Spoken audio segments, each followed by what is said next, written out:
Welcome to another episode of Optics Trade Debates. Today, my name is Taylor. I'm Andrash.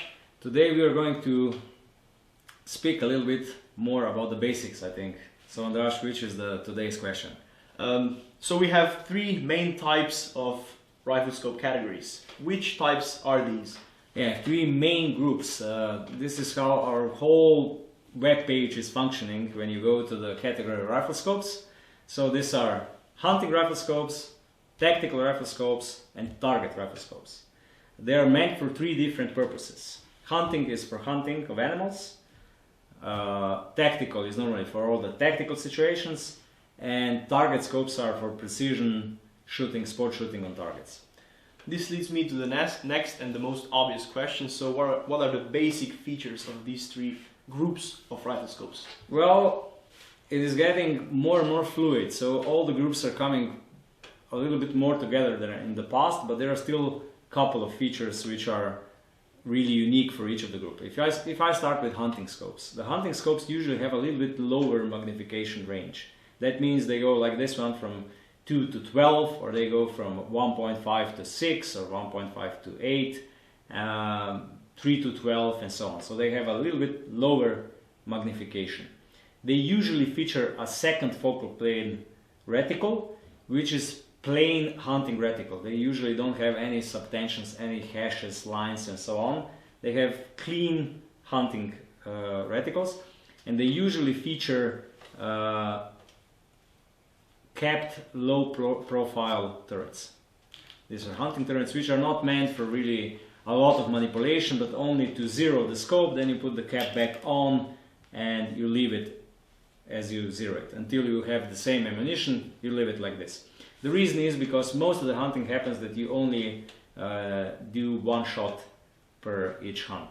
That means you go, you look at the animal, you see, and then you shoot from a cold barrel one shot and you need to hit. And usually the distances on which these scopes are used are a little bit, I would say, medium or close range.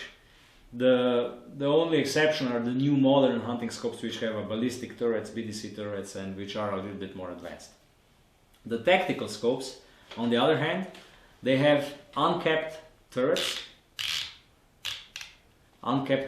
and they usually feature 1 centimeter click and a first focal plane reticle. That means that the turret click and the reticle subtensions are matched. This means that when you do 10 clicks, your point of impact will shift exactly for between 2 lines in the reticle. So if you shoot and you look and see I'm 3 lines under the center, you just do 30 clicks. You do the next shot and you're in the center. The magnification range is a little bit more on the upper side, but still in the medium range with the tactical scopes. They usually start at, let's say, 3 or 4 or 5, and they end up at 20, 25. This is also the maximum. Some modern scopes, tactical, are exemption to this rule. They can go a little bit further, even to 45 magnification, but still the majority of all other scopes are between 5 to 25 or something similar. They also feature usually the illuminated reticle, and they are meant to shoot on distances which are unknown and to have a positive hit with each first shot. This is the main purpose of a tactical scope, is that you come to a range, you need to shoot on a target, let's say on silhouette, and you have to hit with the first shot. So you hit anywhere on the silhouette just to hit it. Yeah, so they are made that they provide you with all the features that this is done as easiest as possible. So you dial in the clicks, you shoot, and that's it. These scopes are not made for grouping, to do a really small tight group on a competition on a known distance and so on. No. These are, most of the tactical competitions are that you have only 2 shots. First shot is it counts for full points, then the second shot is it counts only 50% of the points, and you don't have any groupings or anything. You need to hit the target with the first shot and you don't know the distance.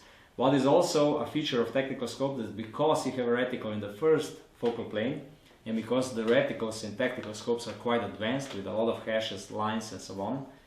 For example, look at the Horus reticles, they're really, really advanced.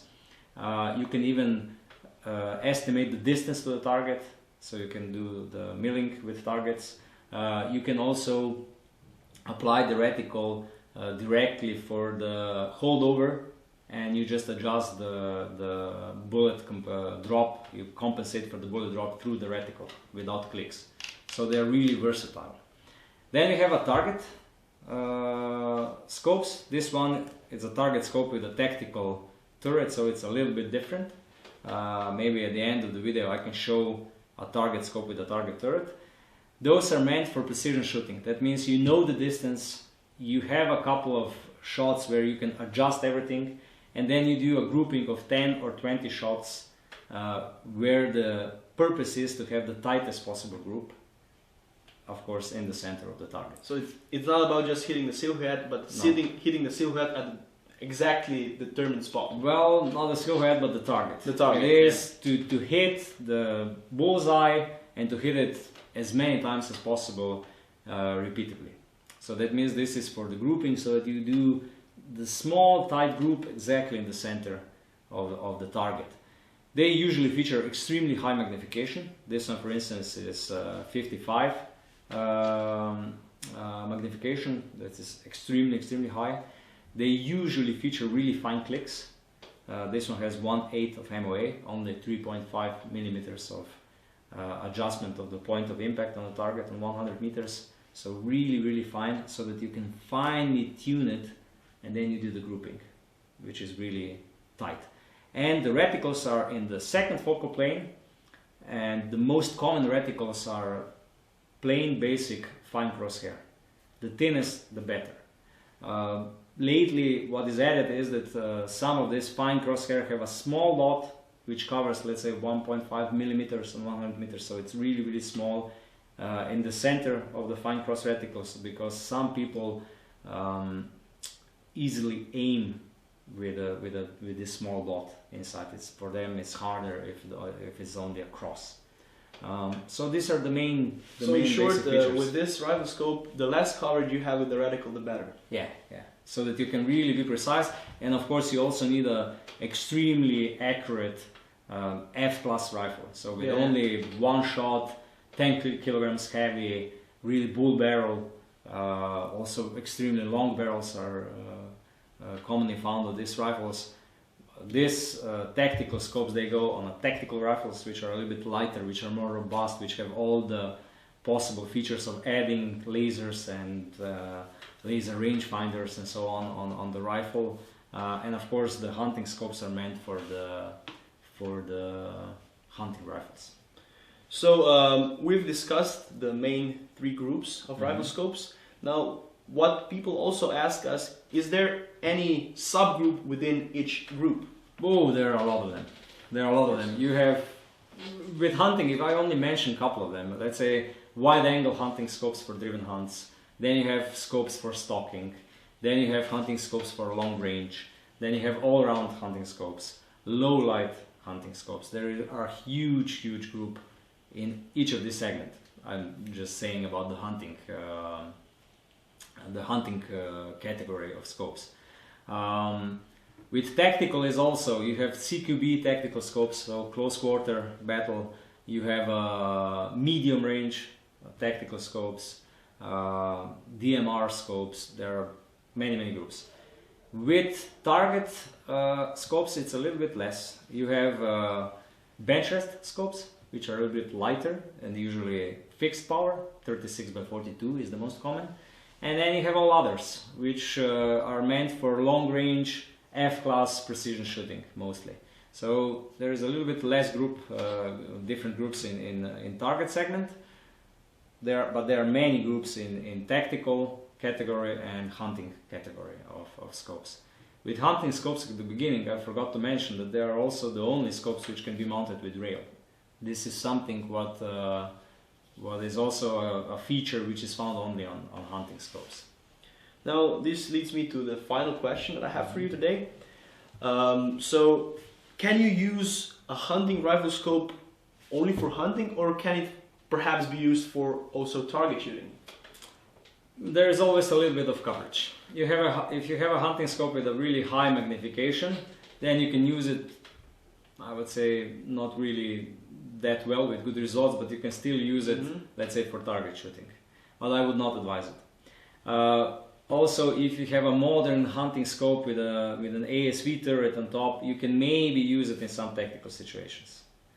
If we go to tactical scopes, you can use tactical scope for hunting without a problem. If you're a good marksman, if you know what you're doing, or even if you don't and you just have it zeroed on 100 meters and so on, you can use the tactical scope also for hunting, because most of the tactical scopes have an illuminated reticle, so it's also in low light they're still usable. And with these new modern tactical scopes which have extremely high magnifications, let's say Schmidt & Bender high power, which goes 5 to 45 I think, this one can be used also on competitions on F-class, but of course again with limited success, because the click value is too big, it's not fine enough with 1 centimeter, and the reticle is thick, especially at high magnification, because in the first focal plane you get a thick reticle. The target scopes on the other hand can only be used for F-class shooting, because if you go and hunt with a scope like this, it will have a magnification even at the lower side, like this one, which goes for 15, it's going to be too high for hunting. The reticle is so thin that if you don't have really ideal lighting conditions, you will not be able to see the reticle. No way. So this one is only for target shooting, and if you go, let's say, in tactical situations with such a scope, you're also again completely limited, so they are not a good choice, and you will not have any results, because the reticle in the second focal plane, it's a big obstacle. You're not able to assess the distance to the target, you're not able to use it for holdovers. The turrets are usually, well, this is the exception, are usually covered and kept on target scopes, and of course with the thin reticle in low light situations you will not be able to see it. So to put it short, if you're a hunter, have a hunting scope. If you're using a tactical rifle for tactical shooting, have a tactical scope. If you're using an F-class heavy rifle for precision shooting, use a target scope. This would be a short summary. Thank you. I think that you answered the most frequently asked questions that regard the main groups of rifle scopes. I think we covered the basics. Of course, this is the debate which could be prolonged for hours, because every subgroup has its own features. So if you forgot anything, please do write your questions in the comments section. Please subscribe to our YouTube channel, and see you in the next debate.